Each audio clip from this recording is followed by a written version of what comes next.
Night kitchen எதுவுமே clean பண்ணலை. ஒரு மாதிரி கசகசன்னு இருந்துச்சு கிச்சனை. அதில் ஒரு பகுதியை மட்டும் ஒதுக்கிட்டு காலைல வந்து சமைக்கிறதுக்கு ஸ்டார்ட் பண்ணிட்டேன். இன்றைக்கி பச்சை பயிரெல்லாம் அவிச்சு அது கூட கொஞ்சம் காய்கறியெல்லாம் வெட்டி போட்டு தேங்காய் அரைச்சி ஊற்றி கொஞ்சம் மசால் கூட்டி வச்சு குக்கரில் குழம்பு ஒரே இதாக வச்சு விட்டுட்டேன். அதுக்கு தொட்டுக்கிறதுக்கு பார்த்திங்கன்னா எப்பயுமே காய்கறி பொரியல் தானே பண்ணுறோம். சரி இன்றைக்கி கொஞ்சம் டிஃப்ரெண்ட்டாக அந்த சோயா பீன்ஸை காய்கறி பொரியல் மாதிரியே பண்ணி பார்க்கலாம் அப்படின்னு சொல்லிட்டு சோயா பீன்ஸை சுடுதண்ணியில் ஊற வச்சுட்டு நல்லா கழுகி கடுகு வெந்தயம்லாம் போட்டு தாளிச்சிட்டு அது கூடவே சோயா பீன்ஸு கொஞ்சம் உப்பு போட்டு வணக்கி விட்டுட்டு தேங்காய் சின்ன ஜீரகம் சின்ன வெங்காயம் பச்சை மிளகாலாம் ஒரு மாதிரி தட்டி அது கூட போட்டு பெரட்டி எடுத்தேன்.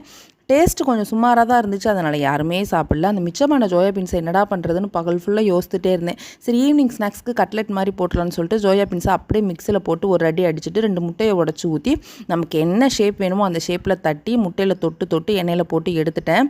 காலையில் காலியாகாத சோயா பீன்ஸு சாயங்காலம் ஒன்றும் இல்லாமல் டீக்கு காலியாகிடுச்சு. இந்த மாதிரி ஒரு காம்பினேஷன் நானே சாப்பிட்டதில்ல. டேஸ்ட்டுமே அவ்வளோ சூப்பராக இருந்துச்சு. வீடியோ பிடிச்சிருந்தா லைக் பண்ணுங்கள். மறக்காமல் நம்ம சேனலை சப்ஸ்கிரைப் பண்ணுங்கள்.